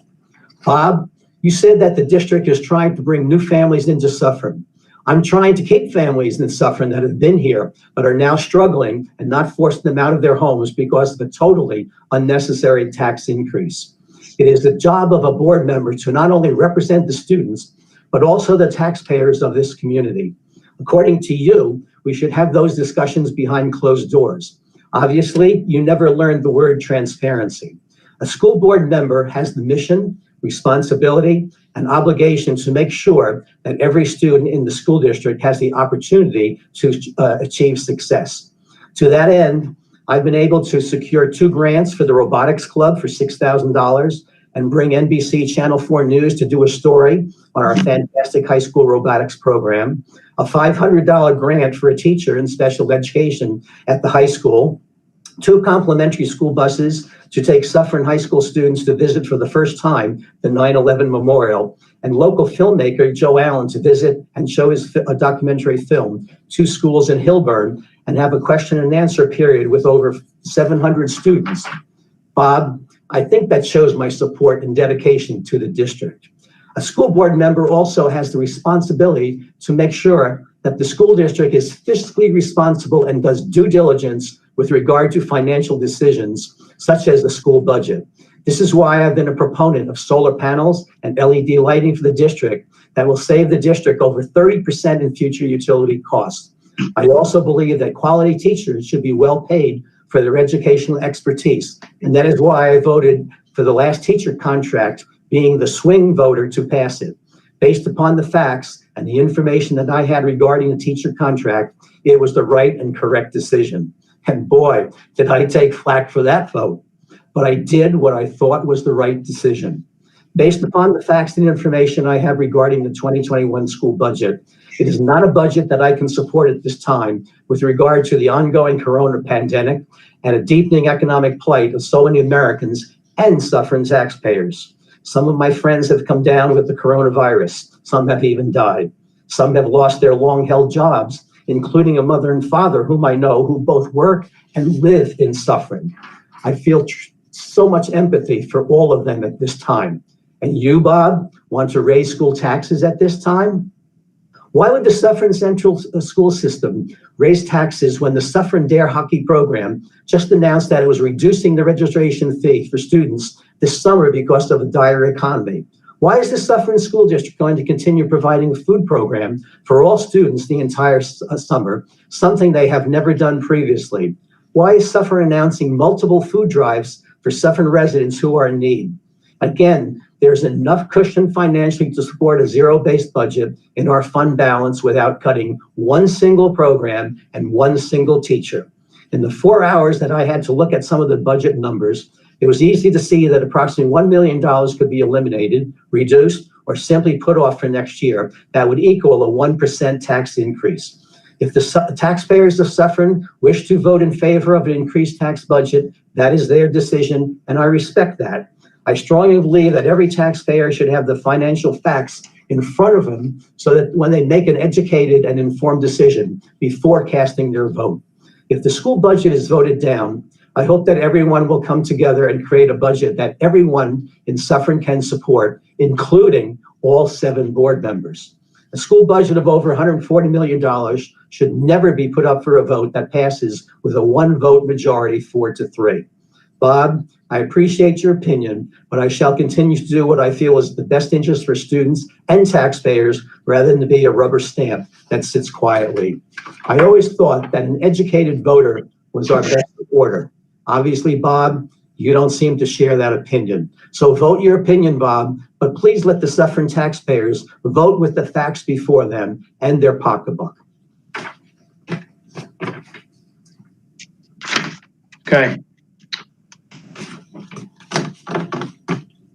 On that note, I will simply reiterate what Mr. Shapiro said before.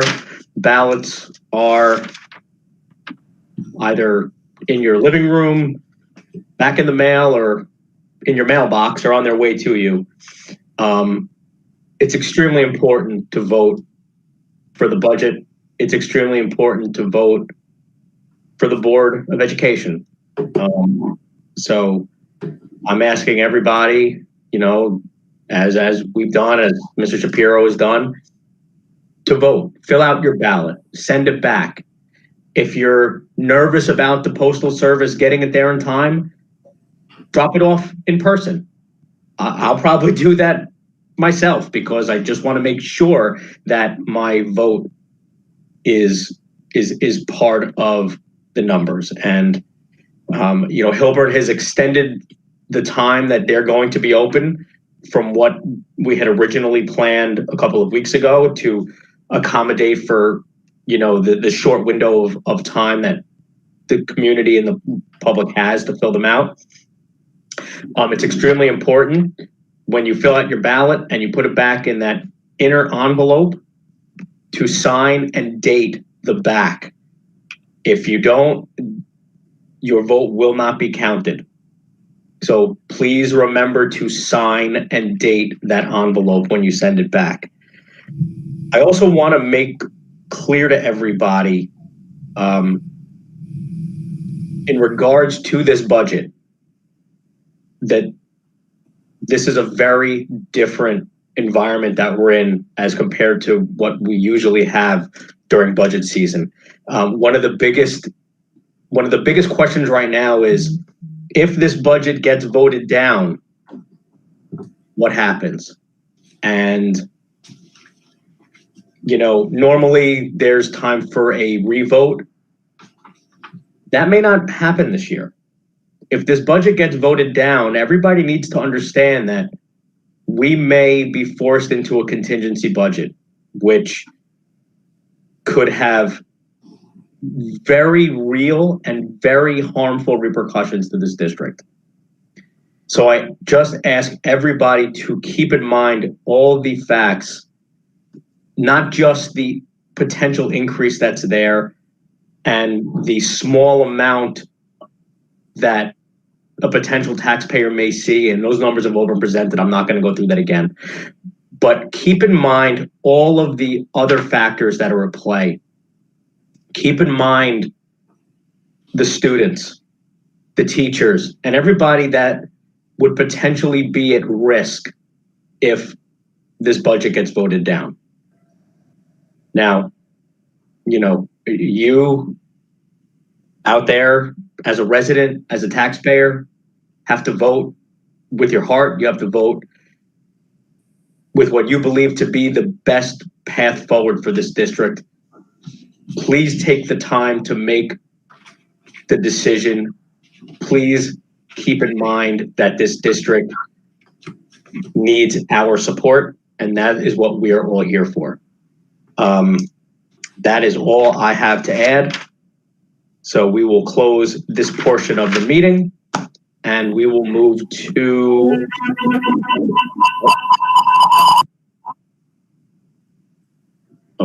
we'll move to public participation on any district-related matter.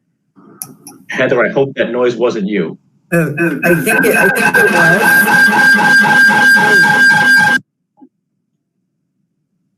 Okay. Do you have public participation statement. Can you hear me okay now?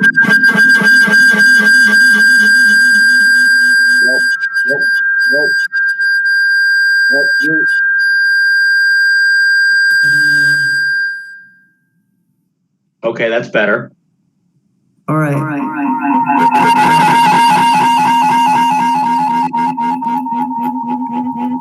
Everybody should mute their computers. No,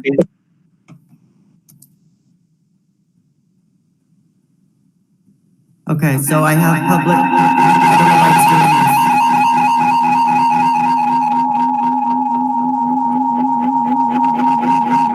this. Heather, maybe you can log out and log back in? I'm gonna go in on my other computer. Okay. All right.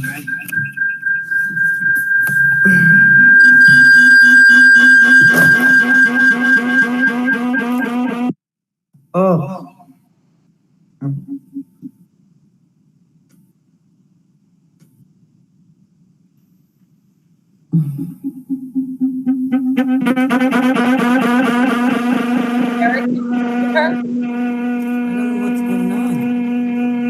Can't that computer be muted from Eric's side?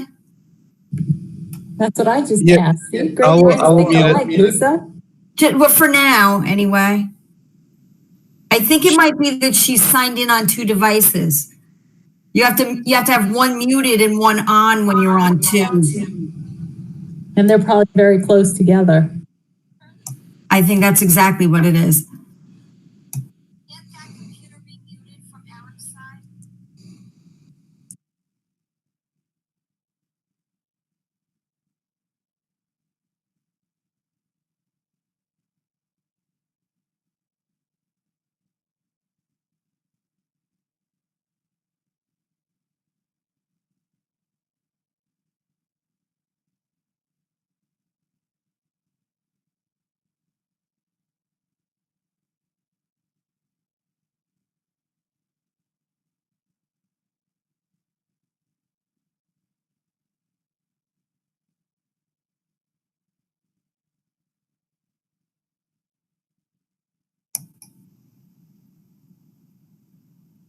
Is it a bit better?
Hold on.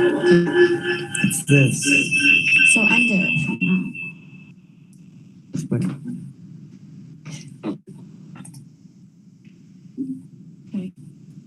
Yeah, can Yeah, you're still echoing. Heather, you can dial in using the phone number. Now Eric's got an echo. There, now try talking. okay. Wait, talk. Okay, so can you guys hear me? Oh, there. Yes, that's better. Heather, I'm hanging up. Whoever my apologies. I couldn't even explain what happened. I don't know. We don't know. Okay, let me just get my stuff together here. All right. Thank you. Apologies. To everybody out there. I could hear how that sounded. It was like awful. Okay.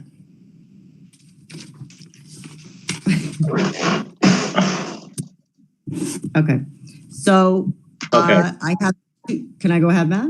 I'm sorry. Yeah. So you have how many? 2 emails for public participation. Okay. So the first one is from Bob Beltiti. After hearing my email read at the board meeting on May 26, I thought that maybe I overreacted to the comments publicly made by Donald Cairns on May 19th. I Googled the New York State School Boards Association Model Code of Ethics for school boards and school board members. Upon reading the one-page code of ethics, I have come to the conclusion that I was correct in my statement that Donald Cairns should resign from the board for his actions. I would like to quote from said code. It is the duty of each school board member to make a good faith effort to serve with integrity and to the best of one's ability. Each school board member should respect and abide by each decision of the board as a whole, regardless of one's personal vote. Donald Cairns broke this rule when he openly stated that he would vote against the passage of the proposed school budget. And again, I quote the school board code of ethics under the area of official conduct. In their official capacity, school board members must keep confidential all matters that one is privy to as a school board member that would constitute a violation of law to disclose, and should keep confidential all matters that would gratuitously harm or embarrass one or more individuals, or would fail to serve any goal of the school district. On May 19th, by stating that he is in opposition of the proposed budget and encouraged people to vote no, Donald Cairns failed to serve the goal of the school district, which is to propose an annual budget to voters as seen below. While school boards in New York State have an array of responsibilities, they have exclusive authority to 1, hire and evaluate the superintendent of schools, 2, propose an annual budget to voters, and 3, establish policy. As I previously stated, it is not the job of the school board to micromanage each line item of a budget. All scrutiny of budgets and personnel belong in executive session, not in public, where in fact you are just grandstanding. While my first email was filled with emotion and outrage, this one contains the facts set forth in the guidelines of the New York State School Boards Association, and I would again urge the other school board members to call for a vote of no confidence against Donald Cairns and call for his resignation. In closing, I would like to remind the school board there is a self-evaluation guideline already established in your policies under the section Goals and Objectives, titled Board Self-Evaluation. This self-evaluation process allows the board to admonish and censor Donald Cairns for his inappropriate actions at the May 19th school board meeting. And that's thank you from Mr. Veltiti. And then I had one more. I had it up. No, I've lost it. Let me see if I can see it on my phone.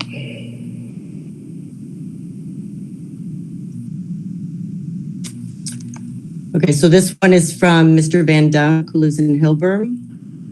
I think it is an absolute disgrace that sitting board members are actively campaigning against the budget. Mr. Cairns used his comment portion of the last meeting to publicly denounce the budget and encourage the public to do so as well. This is absurd considering Mr. Cairns taught in East Ramapo for years and saw firsthand what happens when school budgets go down. I guess since he's retiring and has his pension in hand, he thinks it's okay to turn suffering to East Ramapo. Watching him go line by line through the budget last meeting was a farce considering his advanced degree and knowledge in business administration. Hopefully the public wises up and votes this guy out when the time comes. And that's all I have. I'm sorry, who was that? Mr. Van Dunk in Hilburn, Clive Van Dunk. Clyde Van Dunk? Okay, Clive, thank you. Yeah, Van Dunk, yeah. That's it. Oh, sorry, I think I was muted. You are. Okay. Thank you. I was just saying thank you to those that submitted, and thank you, Heather, for reading them. We'll close this portion of the meeting, move to closing comments of the acting superintendent. Thank you. I have a few comments tonight. I'll start with the ones related to the vote, since we're on that topic. I have an email that I'd like to read from our election clerk, Mr. Robert Romanowski. He wants to make sure that everyone is aware that we will begin the canvass and count of the June 9th, 2020 budget and candidate vote at 5 o'clock on Tuesday, June 9th. If any members of the public would like to view the canvass and count of the vote, Tuesday night session, along with any adjournments, will be broadcast live on the district's YouTube channel. So normally the public can witness the vote. Since we have social distancing, we are going to live stream our vote count process. So part of that process, I know we've had a question about how do we know, how is our vote anonymous if we're turning it in a ballot that we've signed? And that's a really understandable question. So I want to take a moment to just talk about that. So there will be a process which we'll explain at the beginning of the canvass, and folks will be able to watch on the live stream. But there will be one person who takes that inner envelope out, someone who checks the signature against the poll book. When the envelope is opened and the ballot removed, the ballot stays folded. So it stays folded and gets put into some sort of container that then gets brought over to the ballot machine. And so that there'll be no connection between which piece of paper came out of which envelope and how that vote is recorded in the machine. So if anyone was concerned about that, I know we did get some questions about that.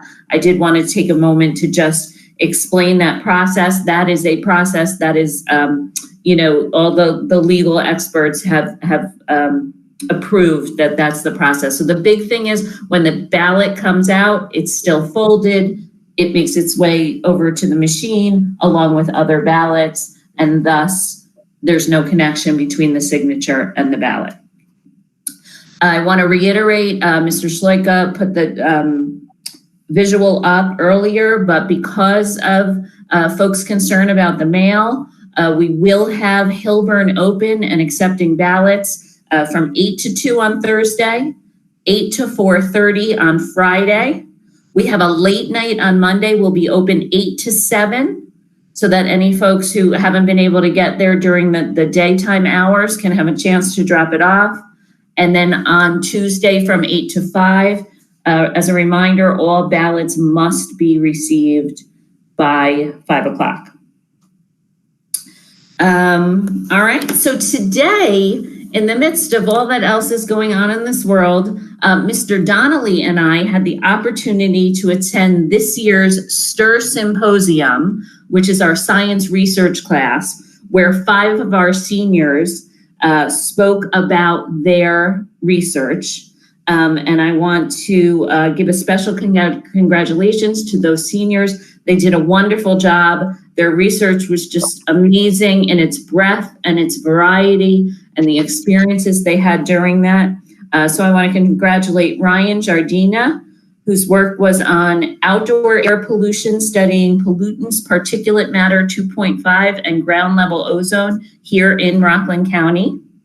Harley Gold, an oceanic water quality analysis of the British Virgin Islands. Anara Katz, health effects of cell phone radiation on Triticum aestivum wheatgrass. Andre Stancescu on osteoblast differentiation in quiescent MC3T3 cells. And CC Xu, the effects of cannabinoid modulation on fear-induced memories in chronic mild stressed adolescent female rats. Really tremendous work. Thank you to the teachers, Mr. Holla, Mr. Bedoyan, and Ms. Madigan, who is retiring, on just really outstanding work by our students. I just want to make 2 short comments about the budget. One is about the summer food service. That is a program that we have to apply for. In the past, we have not qualified for that, but because of the pandemic, all schools in New York State are able to do it. Providing that food does not come out of our operating budget. That is supported through state aid, and can only be used for food service. So it's budget neutral, has no impact on our budget, and we're excited that we can do it for the first time.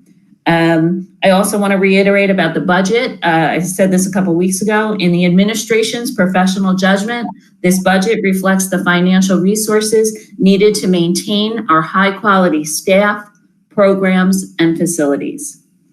And lastly, I would like to congratulate our retirees. As I said earlier, have just left behind a tremendous legacy. We are so proud of you, so happy for you, congratulate you, and we will miss you. All right. Thank you for those words, for the great information from the STIR Symposium. Sounds well above my head, but thank you. And at this time, then, we will make a motion to adjourn this meeting. Moved. Mr. McKenzie, is there Ms. Reamer? All those in favor signify by saying aye. Aye. Aye. Aye. Okay, thank you very much. This meeting is adjourned. Everybody get your ballots back by 5 p.m. next Tuesday. All right, thank you.